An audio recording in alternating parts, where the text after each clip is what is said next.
Welcome to another episode of Social PR Secrets. My name is Lisa Beyer, and I will be your host. Today's guest is Jabez LeBret. He is one of my favorite fellow speakers, marketers, and entrepreneurs. Jabez and I have shared the stage for full-day master's workshops probably about 4 years in a row for the PubCon Internet Marketing Conference, where we hosted an audience workshop teaching business owners, entrepreneurs, and internet marketers how to apply social media marketing best practices to their strategies. But today, Jabez and I catch up talking about public relations. Oh, I didn't mention that Jabez is also a Forbes contributor. So he is also constantly getting pitched by public relations professionals on story angles. So in this episode, Jabez and I talk about some of the worst pitches he's received, the best pitches, and tips and tricks on how to approach whether you're pitching a Forbes contributor, Business Insider, or an industry publication. How to get through to the media and have them listen to you to write about your brand or your story or your news. This episode was previously recorded when I hosted Jabez as my guest on the Mastermind group by Cat Howell.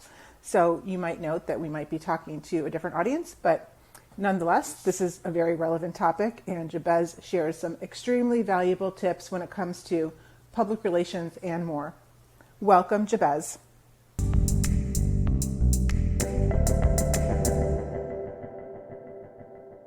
Hi, and how are you doing today? Hopefully everybody's having a happy day or a happy night, depending on what time zone you are in. So I'm Lisa Beyer, and hopefully you know me by now. I've been part of the group for the past month and bringing you opportunities to get media outreach and publicity and guest post articles. And once a week, I'm going to come on with have office hours, and sometimes I'll have a pop-up with a special guest like today, Jabez LeBret. Hey, Jabez, how are you? Hey, everybody. So I thought Jabez would be perfect to be our guest because Jabez has been multitude of professions, but the most that he has in common is he was an agency owner and I'll let him tell a little bit more about that, and also a journalist. So Jabez and I are gonna talk about, and he's gonna share with us secrets behind pitching and how to get the most out of pitching to a journalist and do's and don'ts. So welcome, Jabez. And I'm coming from Celebration, Florida. Where are you, Jabez? What time I'm zone are in you San Diego. Awesome. So we're in two wonderful places on the bottom corners. Okay, great. Yeah, we are. And so if you are watching us live, I would love if you would just put in the comments what city you're tuning in from and maybe your name. And if you have any questions throughout this Facebook Live, please go ahead and put them in the comments, because that's what we're here for. We're here to answer any questions live. And even after the live, if you're watching the recorded version, that's fine too. Go ahead and put any questions in the comments and I'll circle back and try to answer those. So Jabez, tell us a little bit about your background. Yeah, I started off in the corporate world, and then, like a lot of entrepreneurs, jumped out of there and started getting into my own gigs. Ultimately ended up founding an agency that did primarily digital marketing. We'd worked only with law firms. And so I had a business partner, and he and I, we had just over 20 staff. And then I sold that agency about a year and a half ago, 2 years ago now, to pursue a new career in education, which is really exciting. So working with high school students, which is a little bit more of a passion project. And for the last 12 years now, I've been a journalist as well. So I started off writing for NBC, for the NBC Chicago affiliate, and then transferred over to Forbes and have had some pieces seen in other publications throughout the years, kind of one-off freelance pieces. Great. And so I think, a major thing that you have in common with our group is that everybody in this group is a agency owner, Facebook marketing agency owner. And we're here to help establish their personal brand and also their company brand, and also discover different ways to get publicity and reaching out to journalists. We're helping them reach out to journalists, but then to go out on their own and do it themselves, because I can say, even though I am a PR agency owner, the best publicity comes from when you're focused on it from within. So learning how to figure out those PR opportunities on your own, and coming from the owner, that always works the best. That's not to say that, an agency can't help and assist. So, just as an agency owner, when you're an agency owner, what were some of the things that you would do to try to get publicity? And then we can talk about the flip side of it, that, you're on the journalist side and you see what's coming in as pitches. Yeah. When I owned my agency, one of the biggest avenues that we used to produce publicity was to partner with other folks in our industry to provide thought-provoking pieces for publications. So we were in the legal industry, which meant, we had Bloomberg Law, AM Law. There was like publications that were specific, the ABA Journal, that were specific to our target market. And the way that I attacked my PR for the most part was to go after lawyers or law firms who were doing a really good job, and then kind of partner with them to produce a piece where I would interview them, or I would use them as a case study, or it might be our clients, it might not be our clients. And then that I would be able to approach like the ABA Journal and say, hey, I've got this really interesting piece that I think your audience will find valuable, because here's a law firm that's doing something really well. Here's why it's working really well from an agency perspective, and how you could apply it yourself. And that was our how we entered into the kind of the PR sphere with our agency. And what kind of successes, like what were some of the like big outcomes from that you? Well, it started small. So we had a ton of pieces that were featured in like, the Omaha, Nebraska Bar Association, or the, Kansas State Bar Association, like the Wyoming State Bar, which probably had like, 500 members total. And they were these small bar associations that had their own publications that were desperate for content. And I was giving them content, like unique pieces of content, just to provide out to their audience. And as time went on, that content led us to bigger and bigger publications, and where eventually I got published in the ABA Journal with my own piece without any collaboration with anybody else. But it definitely started off much smaller.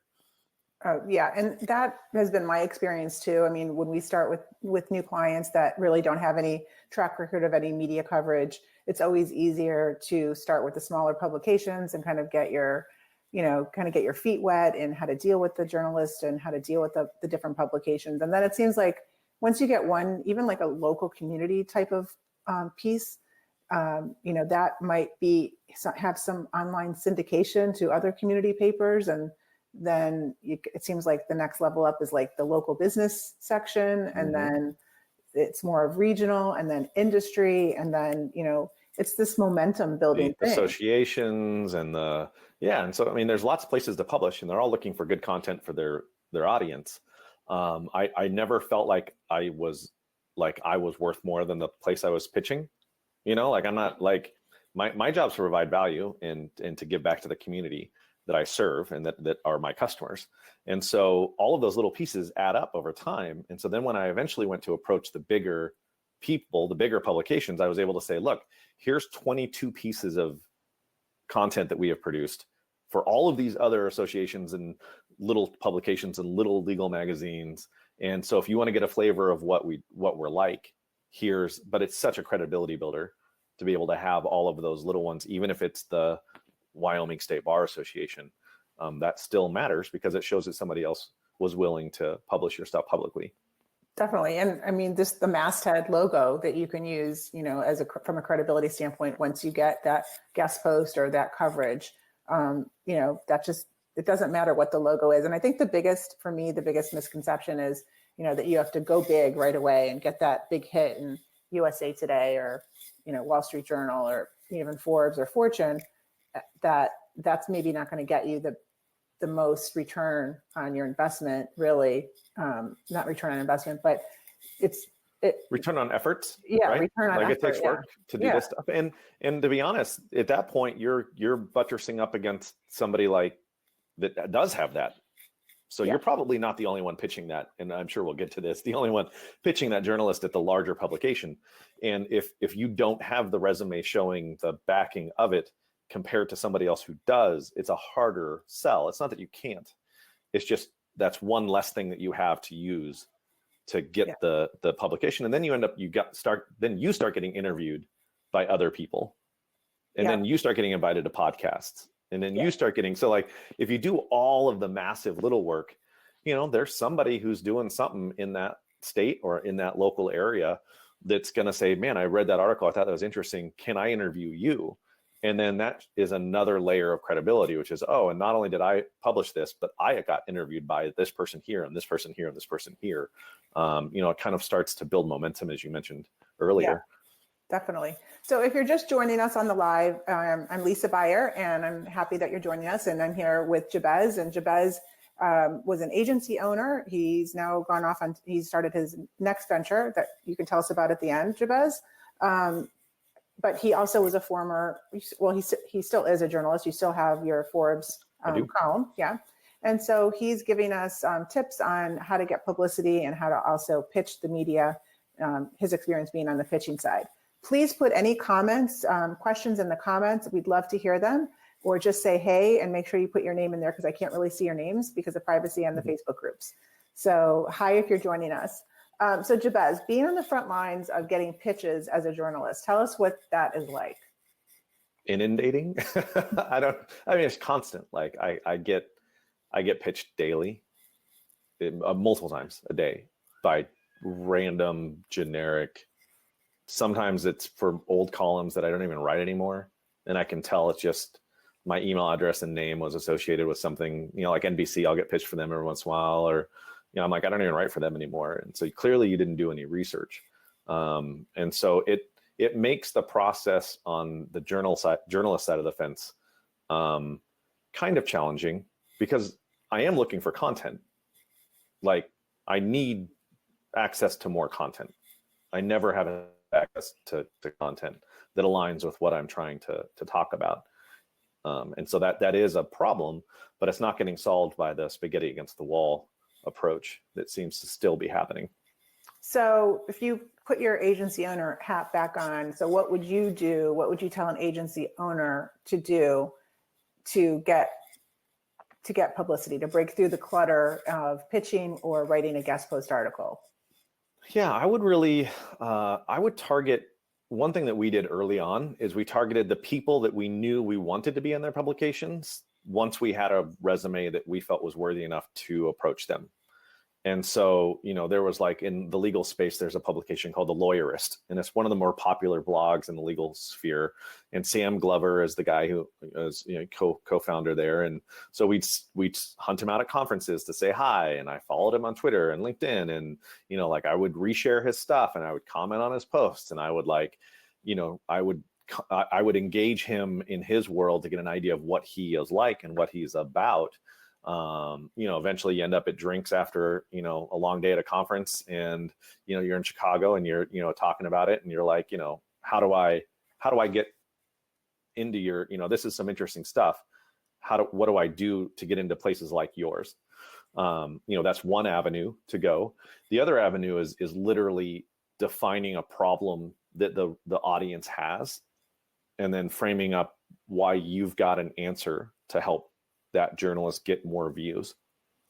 That's kind of, at the end of the day, not what the only thing that matters, but like, every journalist wants their stuff to be read. Yeah. And every piece has to match their audience. And so you really have to understand, what does that audience look like? And that's not as easy as it sounds. Like, to figure out this publication that I want to go after, that I want to get published for this either association or, the business journal in that town, or whatever the publication is, what is that specific audience, and what are the needs and solutions that information you can give them that's not about you, it's about imparting information. Yeah, and I think the first example that you gave it actually reminds me, I was interviewing somebody today that they own, their husband and wife team, and they own a major, very popular podcast. And I said, what do you recommend for PR people or for somebody that wants to be on your podcast? How do we get on? And he basically said, like, it boiled down to, you have to have a personal relationship with us for us to even consider you. They don't even look at the emails. They don't even look at the pitches. It's all about, did I meet you at a conference, or did somebody introduce us? But he said that they never get a pitch that's through email that's cold. So I think it just, to your point as well, you have to build a personal relationship with the person that you're trying to pitch, if it's really, somebody that's important to you, or an outlet that's important. The top tier, for sure. Like the upper echelon of the upper echelon, it does take a personal relationship to get there. There is a huge pool of people that are not, that's not necessary. And I think that it's, when I was running an agency, I kind of had the wrong idea at the beginning that there was more value in me putting in way more work to get on CNN to try to talk about what we were doing. When I was like, why would I spend all of these hours trying to muscle my way into a 90-second interview where I should just be writing some articles that are getting in front of all of my target clients, like on a regular basis, instead of really focusing on the big one. I definitely went the other route, which was come up the bottom and work my way up. Yeah. And those are the types of outlets that convert for you. Relationship, return on the relationship, and getting the conversions of your audience, right? They convert way better because they're specific, they're niched to your target. Yeah. So let's talk about like conversion. So when you had your agency and you did get this, publicity and these guest post articles and these different things that you were doing with your industry associations, how did you see the results? Like how long did it take for you to say, okay, this is really working? That is really a challenging thing. So any agency is very familiar with running metrics on conversion rates, right? And so when you think about like social media posting is a great example. And I was remembering back to like when we would be presenting at conferences or something, PubCon or what was SMX or wherever, like years ago, and talking about how difficult it is to measure the direct ROI on a Facebook post back when you could post and actually get seen without having to pay. And I feel like your media mentions and your articles that you may be publishing somewhere also do carry a little bit of a challenge in figuring out what's the direct ROI exactly, because rarely are you putting in a link and tracking your click-through rate through an article that you wrote. That's a bad article. Like that generally does not read well if it's really a call to action kind of article. So since they're generally more passive and it's more you sharing knowledge base, you have to take into account a much broader sense of return. So how many speaking engagements were you able to capture an increase in speaking engagements because you were able to show that you were a journalist or you had featured pieces here that gave you credibility? How many times were you walking around a conference and somebody said, hey, I read that article? That's a big win right there, right? So that's top of mind awareness. What is that worth? When you show up somewhere and they're like, oh yeah, you're everywhere. When you hear that phrase, you suddenly know you have reached the level of ROI you're looking for. When someone at a conference says, oh, you're Jabez, I see you everywhere, that means that I have reached critical mass on my PR efforts within the industry, because I'm starting to get that sort of feedback. And so it's not a direct correlation to I published 18 pieces and I can say with an equation that I got X amount of results. There's a lot more to those, to that question. Then now you do see spikes. So if you monitor your Google Analytics, you will absolutely see spikes in activity following media out, for sure, no question about it. And you can track those conversions. I think that's falling short of a true ROI. Yeah. And I think just one piece of the puzzle. Yeah, definitely. And I just think, just as an agency owner and also as a PR agency owner, so I'm dealing with my own publicity, I'm dealing with my clients' publicity. The biggest mistake I think I see, business owners in general making is just, oh, we're just going to try out PR and see if it works for a few months, or we're going to try, writing this one guest post article and see what happens. And you really can't measure anything from just dipping your toe in the water. Like it's just like a health regimen, it's something that you are constantly doing, that it's like, investing in organic. I like to compare it to like investing in your SEO is going to be, it'll have that momentum even when if you stop for a little bit, it's going to keep going and keep going. I've been eating pizza once a week for a while and it's showing. I can see the results. So give us some tips if you don't have a relationship with somebody and you just want to get through to a journalist. Are there ways to kind of break through the clutter that, at least if you're going to, email or you're going to try to reach out, what are some tips you can give us?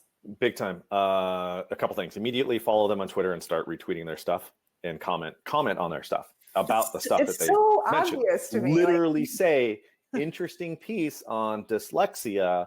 I thought this part of the article was really impactful, or something. Like, don't just BS the mention, like actually read the article. Yeah. And then just email with like either a question about an article or a clarification or a like additional information. Those are ones that I tend to probably open more often than others. When I'm like, clarification on X piece, I'm like, oh, honestly, I'm always like, crap, did I like misquote something, or did I do something wrong? And then generally, if that person's adding value to what I'm doing, that is a really good introduction.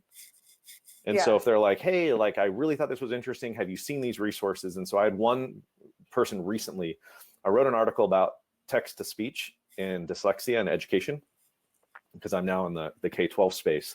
And so this is a problem in K-12. Like, how do you help people who can't read? How do you use technology to help people who struggle with reading? And it was a fun piece to write. And somebody emailed me and said, hey, have you seen these other things that people are using? Because you didn't mention them in your article. And I was like, oh, actually, I have not. That is interesting. I didn't uncover that in my research. And they said, oh, well, here's some resources that I've compiled for it. And so that was really useful information. And then that person went one step further into a really like super ninja secret. I don't know if we want to share like ninja level secrets. Yeah, sure. Okay. So what this guy did, and he's young, he's like 24, 25. And he owns a company in San Francisco that gives away free text-to-speech software to students, and they have kind of a back-end rev model that's really interesting. But he Googled my name for recent posts, like put my name in quotes so that it was pulling up only the returns of my name, and then only did within the last month, and saw that I was speaking at the ASU GSV Education Conference, which is one of the bigger conferences in K-12 education and post-secondary. And so he said, oh, so then he replied and he said, I see you're speaking at ASU GSV. I've never been. Is this a conference you think I should go to? And I was like, yeah. I was like, it's a great conference. This is what it's about. You should definitely go. And then he's like, okay, well, I booked my ticket to go. I'm coming to the conference. Do you have time for coffee? And that's like, what are you going to say? High level, like, yeah, like, and why wouldn't I? Like, if you're willing to put in that much effort to sit down and talk about, and there's alignment. So I write about education. You are in education. So there's a definite alignment there. And you weren't saying, would you publish a piece about me? Not once did he say, I would like to be published in Forbes. You just said, hey, can we talk? Can we get to, of course I'm going to cover him. Yeah. Like, absolutely. No question. I'm a dedicated piece just to him and what he's doing, because what he's doing is awesome. And I now know that because we spent 20 minutes having a beer at the conference. That'll do it. And that did it, and he, hopefully, if he's smart, and because I really like him and he's scrappy, I said, hey, take this piece and leverage it to go get more pieces. Like use this moment that's coming in time. And so, it definitely works. Yeah. And you touched on something else that didn't even think that we would be talking about, but I think it's important to point out how speaking at conferences really helps build your brand, your company brand, your personal brand, your thought leadership. And it happens when you do speak at conferences or even webinars or online events. Typically there's somebody there that is going to, cover it in some way, shape, or form, or you can have somebody cover it, maybe, from your team, live tweet it.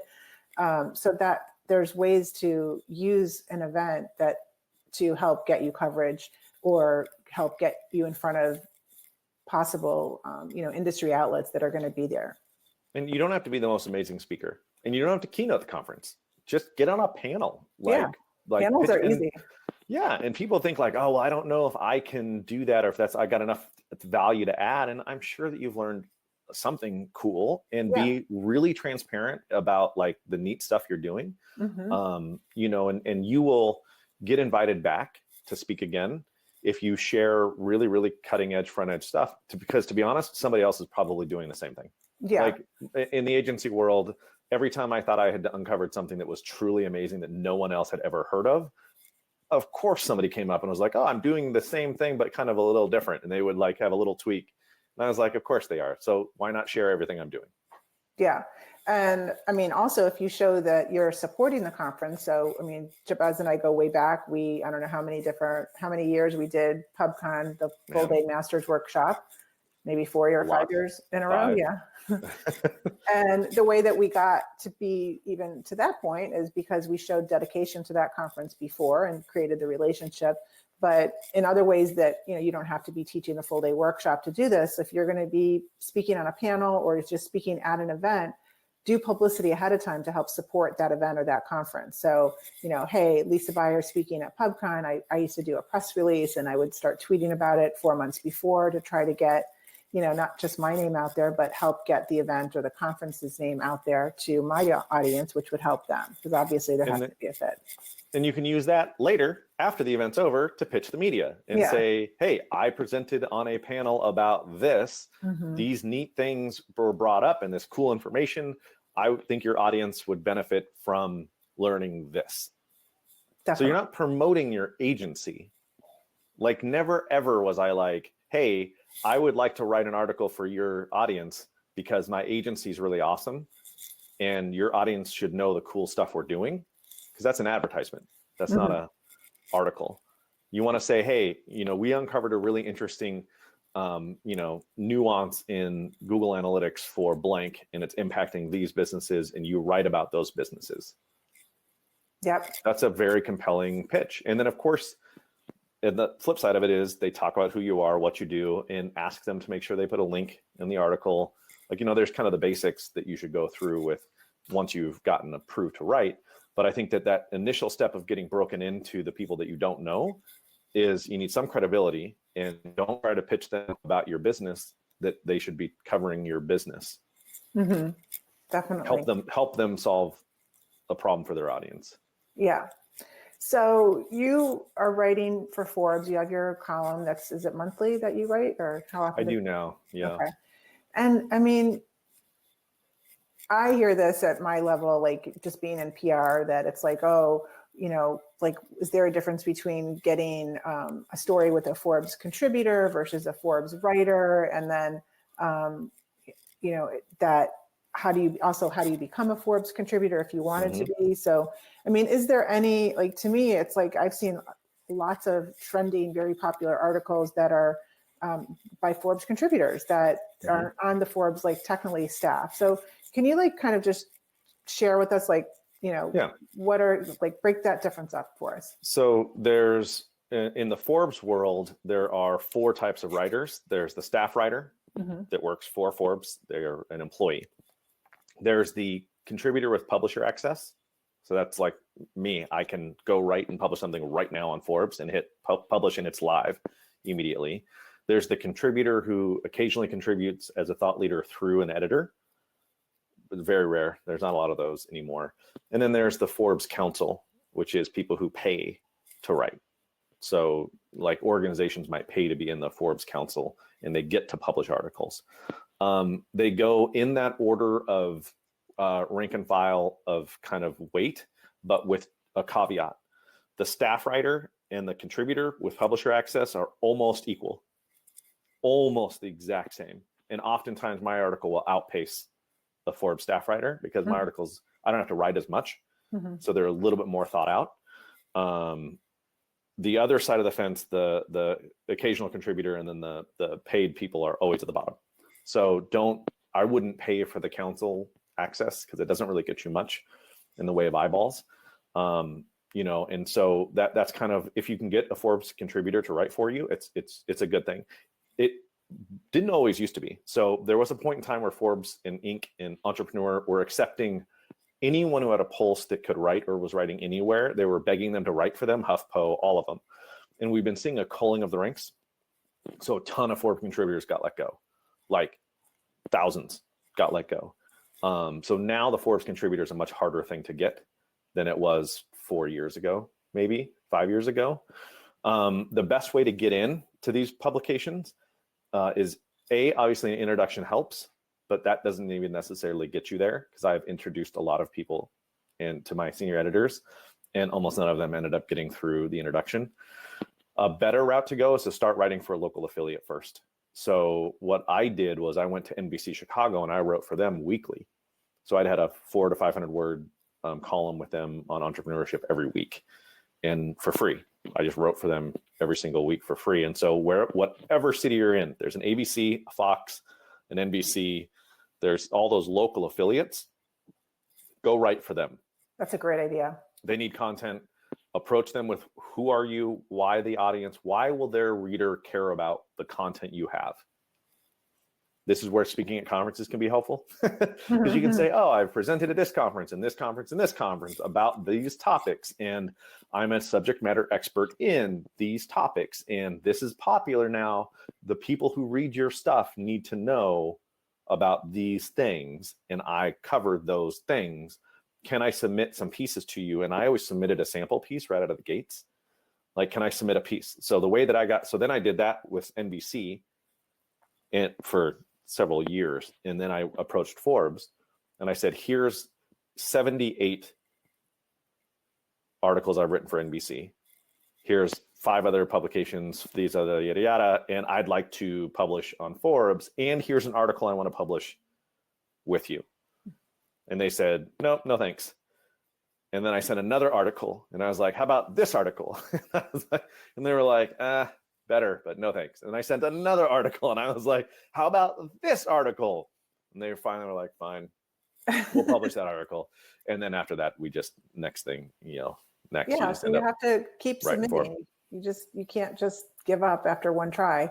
And so the ones that do pass the contributor, whatever the test is in order to be a contributor, what are some common skills that they have? Like, what are they really looking for? Who makes it? So you have to be able to write in a non-opinionated way. So an editorial perspective. You're covering a piece of content, talking about information, not saying that your personal belief statement. So a lot of people write that way, which is fine for a blog. If you're writing for your own blog and you're saying, this is what I think should be happening, that's great. So I think that's step one is to make sure you're in the right frame set of mind, the mindset of frame of mind, to be telling that senior editor, who, by the way, is a trained journalist, that they can feel confident that you can communicate in an effective way. It's helpful if you bring some preloaded people that you want to cover. So when I switched, it wasn't even easy. I used to write for the CMO channel at Forbes, and I wanted to switch to the education channel. I'd been writing for Forbes for 5 years, and they were like, nah, I don't really know if that's going to work. And I was like, I'm not new. I've been around in publishing for a long time. What do you mean not going to work? I was kind of shocked. And I realized I hadn't taken my own, what I know to do best. And so I came back to him again and I said, here's 4 people in education that I've been in contact with that I want to go interview. And they were like, oh, you're going to interview those people? Great. We'll switch you over. And I thought, well, of course that makes sense.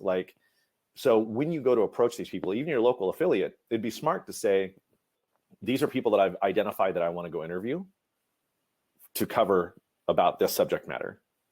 Yeah. And then for me, being a journalist, honestly, the eyeballs are great. And I love the people getting to get the exposure that way. And it's nice to be able to say that you do it. It's opened up some opportunities at conferences to go speak and stuff, which is great.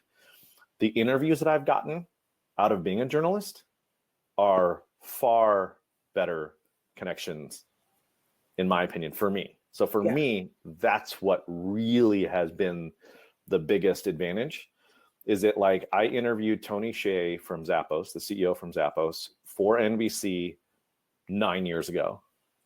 We stayed in contact ever since. And then I'm launching a new podcast for education that's featuring entrepreneurs. And I said, hey, Tony, can I interview you? And he's like, well, what date frames are you thinking? So the fact that I was able to email Tony's personal email address and have him email me back and say, well, when's the date range that you may want to do this? And we'll see if we can make it work. That to me is worth way more than the 10 or 15,000 views that I get on an article that I publish. Yeah, definitely. And you just made me realize, I mean, when you're an agency owner, you have to also consider yourself a brand journalist. So you are the journalist within your company. You're the voice of your company. So by going out and getting some sort of a journalism position, you know, where you're a columnist or a writer, whether it's with a local affiliate or with your industry association, you know, that's your, as an agency owner and you're trying to build your brand, that is you're switching, switching gears like that. And that's how you make those relationships. That's a great example. We started to build our agency. So I'd already been a journalist for a little while once we started to build our marketing agency. Mm-hmm. And so I immediately reached out to Rand Fishkin at Moz and said, hey, Rand, I'd like to interview you for NBC. And he said, great. And so I pitched up with him at the conference and interviewed Rand. And the next thing I know Rand. And now I know Rand's like people who hang out with Rand, and I'm getting connection, and I'm sitting down with people who are a little further ahead of us where we were at the time, agency wise, or a lot further ahead of us at the time too. And so I was building connections and relationships with people that were going to help. We were going to help each other in the long run. And I was able to get the introduction and the foot into those doors, sometimes through being a journalist and covering someone and just continuing to get to know them as time goes on. And that's really valuable. Yeah, that's awesome. What about, some ways to get creative and thinking of different angles? Like, I know that I have clients say to me, well, I don't really know if anything newsworthy is happening for us to really like write a press release. And, how do you identify newsworthy things within your company? Or how would you suggest the process for that? Yeah, two things that I would say about that. Number one, remember you're in the weeds. So there likely is something more interesting and more innovative than you are even thinking about. So if you're talking to other people and colleagues and, you're on Facebook groups or you're, on these sorts of meetings, and then somebody says something, you're like, oh, we're doing that. And they find that interesting, worth exploring. Like you maybe didn't notice that it was as interesting. Like the phrase is, what's common to me may not be common to everyone. And that's important. That's what you're trying to find. What's common to me, but other people don't know necessarily. Right. So you probably have way more of that than you think. Number two is, don't be the one to have to drive the interesting content. Be the one providing the analysis of the interesting content. So you don't have to have been the one that just dropped the mega awesome bomb of whatever cool thing you just did. You can be the one who says, let me unpack that for you. So-and-so just dropped blank. Let me help you understand what that means from my perspective. So as a marketing person, the Super Bowl, like 4 years ago or 5 years ago, some attorney in Florida ran an ad where he was like lighting the whole thing on fire, and he was like pulling an axe, and he had a sledgehammer he's taken to a gravestone. It was like this crazy sensational ad, and the guy didn't have a mobile website. And so I was thinking, like, if you're watching the Super Bowl and you're actually interested in this person's content, what are the odds you're going to go break out your laptop or go to your desktop and go look them up? You're going to Google them right there, and then you're going to go straight to their website. And if they don't have a mobile-friendly website, you are bouncing. No question about it. Yeah. And I thought, here's an interesting piece. I can write a piece that says, everyone's talking about this awesome commercial, because I was in legal. So I was like, everybody's talking about this awesome commercial from advertising perspective. What they're missing is he missed the last mile, because he's not going to be able to convert on it, because we know that over 50% of your traffic comes from mobile devices at the time. And, so we had all the analytics to back it up. And that was a really compelling piece for me to pitch, not because I did anything compelling, but because I talked about what somebody else did that was interesting. Yeah, that actually reminds me, I'm going to do a shout out for Brandon, who's one of the members. He submitted his first piece to be published this week, and Nice. Yeah. So you're going to love this story. So I don't know if you heard about Facebook, about CrossFit broke up with Facebook and decided that they're not going to be participating in Facebook advertising. And I think they deleted their Facebook page. So this just happened like right before Memorial Weekend. So Brandon kind of jumped on that trending story and wrote kind of like unpacked it. Like, okay, does it really make sense to not do Facebook advertising and not do, have your Facebook page running? Like, what are the pros and cons? And like, here's what brands don't understand. And I just thought it was like such a great, get out the door type of piece to tie into something that's trending that, here's really what you should think about this. Right. Yeah, no, that's a perfect example of a great way to piggyback onto a story that's already growing.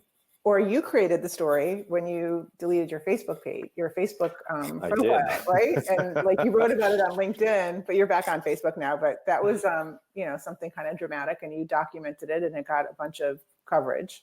Yeah, I got interviewed by all sorts of outlets and stuff because they're like, "Oh my gosh, this person speaks about social media and they just deleted their Facebook account. Why?" And so yeah, you can set yourself up. So that's more campaign style, right? So there's the, what do I know that's really interesting that I should share? There's what is somebody else doing that's interesting that I can cover? And then there's the, how do I plan something that I can then go cover myself? Right. So instead of me hoping someone else will cover it, what kind of event thing can I do? So like, I'm thinking about that constantly with our project is I'm like, what's something that I can go do that I can then turn around and say, wow, this thing was crazy, or this thing was amazing. Or this thing was disruptive, whatever that is for you.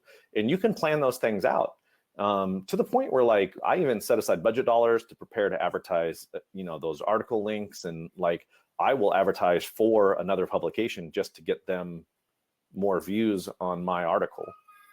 We have a question here, actually. Yeah. Hey, Andy. So Andy's saying, this is fascinating, Lisa and Jabez, and amazing coincidence since I provide marketing services to the education sector. Awesome.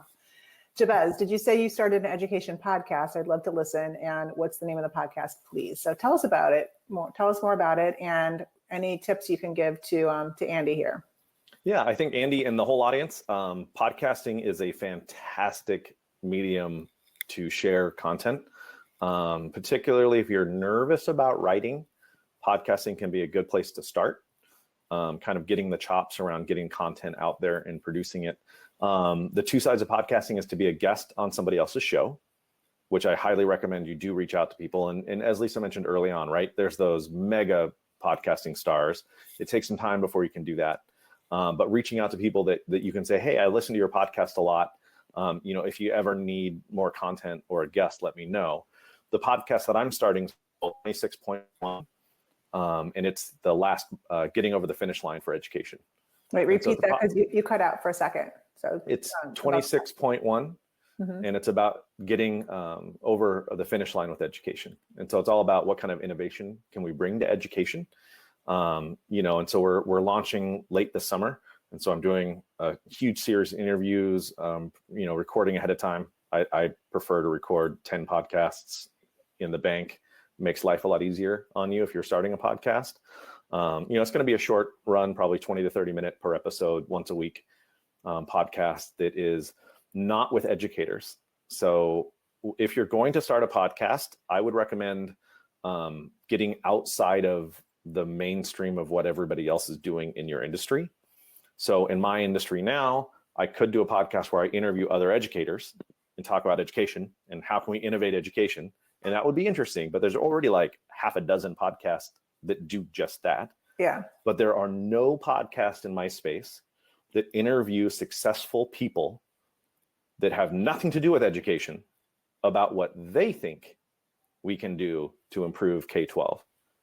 And so I thought, this would be an interesting way for me to get in front of people who are not already engaged directly in education, but that may be future donors of our school, maybe future people that can introduce us to other people who might provide value or resources or volunteer work or whatever. So it gives us a different way to capitalize on a new market that isn't being currently tackled in the education space.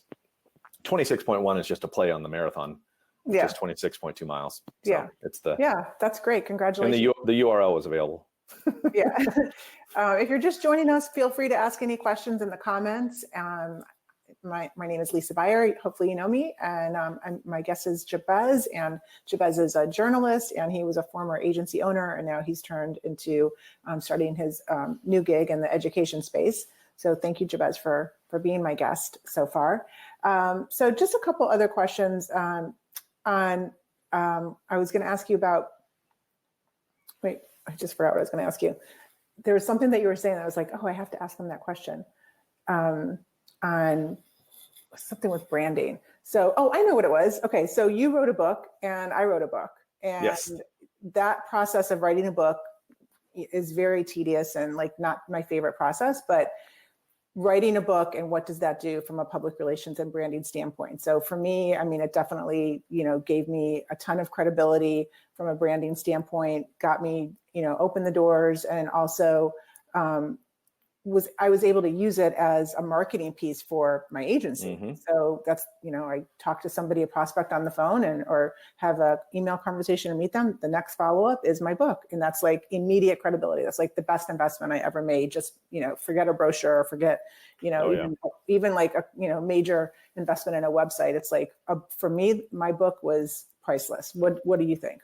Oh, no question about it. In fact, if you're wondering on my bookshelf in the back here, if I am so bad that I actually have, I think I do hiding somewhere back there, actually have the copies of our book.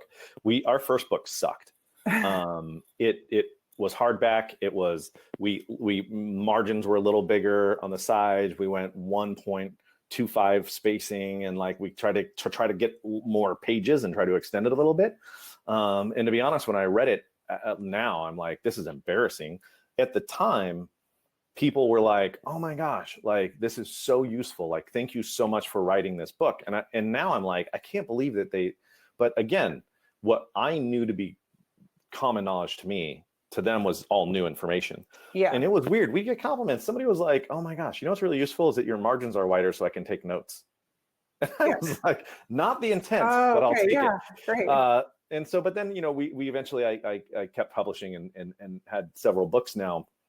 There's no question about it that even self-publishing is a major credibility builder. Yeah. From if you want to get press. So if you want to reach out to journalists, and you can say like, and then avoid sometimes it gets cheesy. Like, I think it's a little played out now where people are like, best-selling author, best-selling on Amazon in that little category. And I'm guilty as charged. Like, we did that. We played that game for sure at the beginning.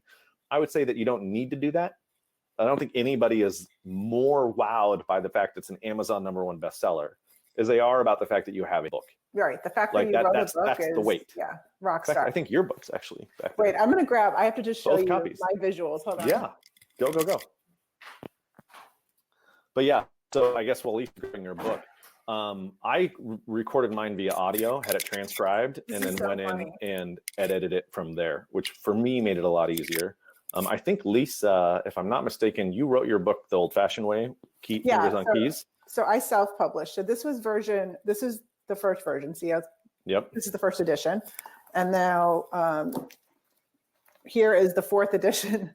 See how thick it is? Oh, yeah. Yeah. So I'm not writing a fifth edition. So if anybody hears me talking about it, remind me that I said this, but it's painful writing it, but I can't tell you, like, I felt like, the first book I wrote, the reason why I wrote it was because I just got sick of like repeating the same things to people. It was such an educational process. I have such a different angle combining public relations with social media with SEO. So I just like, okay, I'm going to took like some of my best performing blog posts and turned it into a book, and, self-published the first book. And, actually people liked having such a light read. Now they get the fourth edition and they're just like, whoa, that's like really thick. How many pages is that fourth one? That's got to be like 300 pages. It's 378 pages. Oh, yeah. So, but we did these like cool things where we made like take notes. Yeah. Things that you can use, and which is great. I think so. My next book, I'm trying to get into 160 or 180 pages. And how many words is that? I think that's 55,000 words. Yeah. So I'd have to double check. I'm writing Digital Detox Secrets. I'm finishing it this month, and I'm like worried that it might be too many pages. Like it seems like it's going to be a lot. So it's like the example of like, when are you going to say it's enough? Like, you're always trying to make it better, but like other people, like this first edition, if I never did another edition, it would be probably okay. but I'm Done always is better than thinking, perfect, right? exactly. Yeah. And that is more true with books. And I think that people don't, they think I don't have a book that should be written because the book's already been written. Mm-hmm. So a lot of people, especially agency owners, are like, why would I write a book? There's a million books about digital marketing agency. You're missing the point of why you have a book. Yeah. You don't have a book because you're trying to get into Barnes and Noble. You have a book because you want to use that to get into other things, speaking Right. engagements, reaching out to journalists in the media as the author on the topic, to closing more deals. When I would be going head to head against a competitor, I would drop casually like, oh, I would love to see the book that they wrote on the topic. Yeah. And you know, always the prospect was like, oh, I don't think that they published a book. And I'm like, oh, well, you're holding my book right now, right? Because I mailed it to you already. And they're like, yeah, I am. And I was like, okay, well, then you tell me why this is a question about who you should be working with. And it works every time. Yeah, it works every time.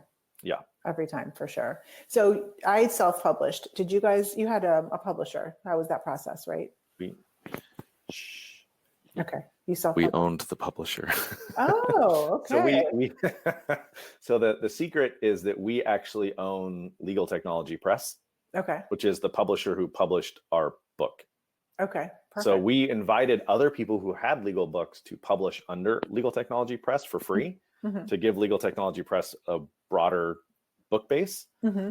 From multiple authors. And they loved it because we said, oh, we'll get your ISBN number in your Library of Congress, which was just like a form online for each of mm-hmm. those. Like, that's not hard to do. Mm-hmm. And then you can use our stamp and say you're published by our publisher. And then Mark and I owned Legal Technology Press. Mm-hmm. So for me, that was a better route to go than, you know, it's not bad to self-publish. No, know. I think the route that I went is more along the lines of what you did, except I didn't own the publisher. So I went through a company called, you know, if anybody's looking for a company to use to help you get published, they're not technically a publisher, but they're called Jet Launch. And Nice. They, you know, basically once my manuscript was done, I handed it over to them. They helped me with the design. They did, you know, all the formatting, and they did an edit. You know, they weren't, you know, like, you know, a hard Sure. editor, but they went and proofed it. And so it's awesome because it takes all of the like pain out of. Oh my gosh, worth every cent. No question about it. Yeah. We went a different route that was harder. I would recommend most people do exactly what you did. Yeah. Find that company. What is it called? Jet Launch. Jet Launch. Yeah, because they'll put it on Amazon for you probably. Yeah, and they'll probably like they do all the stuff you don't want to try to figure out. It, and I mean, you know, they put it through not just Amazon, they put it on all the different online like Barnes and Noble, and there's a couple others that they did, and it was great. Like, I really didn't have to do anything, and I get checks each month deposited straight into my bank account. You know, it's not like I'm going to retire off of it or anything, but you know, so a couple, you know, spa treatments and things like that. So let me see if we have any other questions. So somebody's saying, I can't see who it is. I think it's Andy. Jabez, congrats on the podcast, and I look forward to it. So thank you. But yeah, a book is a huge PR push. So I'm glad we talked about that. And are there any other tips you have about that? I would say, you know, if you can't publish a book, try to publish something that is a compilation of the content you have published. So you probably should be writing at least on your blog. And so I look back, you know, G&GF, my agency that I used to own, we had, you know, hundreds of blog posts that we turned into like little white papery type of pamphlets. They were like pamphlets that we were like, oh, this is our SEO, all of our best SEO articles, and you can see how SEO has changed over time. And then we just used those and we would bind them up or send them as an ebook. We always offered both. So we always offered the ebook and the paperback or hardback, depending on where we were at in our publishing. We would give them away for free at events. So if I was speaking in an event that was full of my target audience, the biggest like takeaway, that lesson we learned was I used to schlub like boxes and boxes of books to give away. Mm-hmm. Then what we started to do is we realized a third of the audience wanted ebooks. So we hand out a form that they could request paperback or ebook. And it was free. On that form, they had to give us their name, their address, their email. Right. So these became our lead gen forms. And we're closing 98% of a room into our lead gen, which is unheard of in speaking in the speaking world. Mm-hmm. And so that was, from a sales perspective, was a really useful way to use a book. And then I mailed our book to all of the major publications when it came out. Yeah. So I just mailed it to them, Yeah. to the senior editor, and said, hey, here's a book we've published. And I would reference that later when I would reach out to the journalists and say, hey, we mailed a book to your office. It's probably in your library. This is, what I think your audience would benefit from. And that's kind of, I've said it multiple times, but maybe I haven't said it very clearly, which is, when you pitch a journalist, you have to present the information as the add value to their reader. That has to be the perspective. Yeah. What is the value that you're providing their reader? They don't care about you. They care about their reader. And so as long as you come at it from that perspective, you're way better off. Yeah, definitely. Definitely the book, we can sit here and talk about a book for PR and different ways to slice it and dice it. I mean, Guy Kawasaki wrote, I can't remember which book it is, but one of his books, every single chapter was one of his past blog posts. He just turned it into a book. So it's not, if he can do it, I mean, I kind of did it, you can create an ebook like overnight from your past blog posts. So I don't see any more questions. And Jabez, I just want to thank you so much. If we have any questions, I'm going to go ahead and put your contact info in the comments. And should I put LinkedIn or?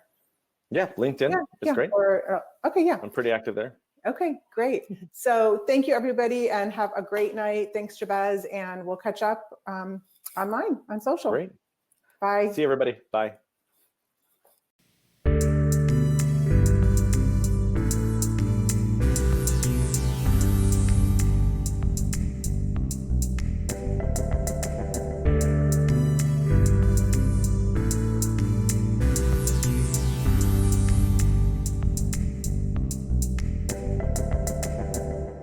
Thank you for listening to this episode of Social PR Secrets. If you like what you heard, check out the book on Amazon or follow our blog at socialprsecrets.com.